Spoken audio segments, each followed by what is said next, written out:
பணம் நிறைய வரணும் அப்படிங்கிறது எல்லாருக்கும் தேவை. உங்களுக்கு தேவை, எனக்கும் தேவை. பணம் நிறைய வந்ததுன்னா, வாழ்க்கையில நம்மளுடைய தேவைகள் என்னென்னவோ, அத நம்ம தாராளமா நிறைவேத்திக்கலாம். ஏன்னா, பணம் தானே பிரதானம். அந்த பணம் நிறைய வர்றதுக்கு ஏன்னா, ஒவ்வொரு ராசிக்கும் ஒவ்வொரு மாதிரியான வாழ்க்கை நிலை இருக்கு. உங்களுடைய ஜாதகத்தில, ஜனனகால ஜாதகத்தில என்ன திசை, என்ன புத்தி, அத பார்த்து வச்சுக்கங்க.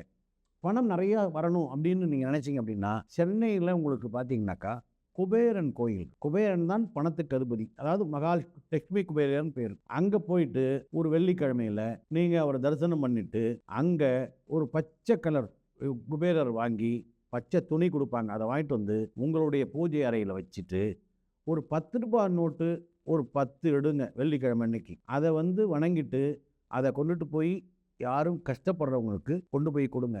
பணம் எனக்கு வரணும்னு நினைக்கவே நினைக்கக்கூடாது. அத நினைக்காம நீங்க குடுக்கணும்.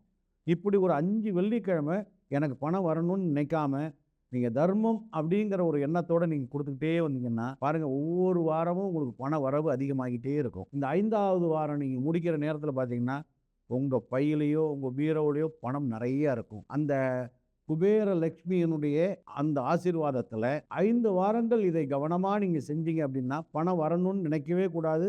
நினைக்காம நீங்க இந்த பரிகாரம் செய்யணும். இது பரிகாரம் நம்ம தர்மமா செய்யுங்க. இப்படியே குடுத்துட்டு வந்தீங்க அப்படின்னா, 5வது வாரத்திலேருந்து உங்களுக்கு பணம் அதிகமா வரும். அது எப்படி வரும்? உங்களுடைய தொழில் மூலமா, உங்க வேலை மூலமா உங்களுக்கு வரும். நீங்க வசதியா அற்புதமா வாழலாம். வாழ்க்கையில பணம் மிகப்பெரிய ஆதாரம். அந்த பணம் உங்களை தேடி வரும். சரிங்களா? வணக்கம்.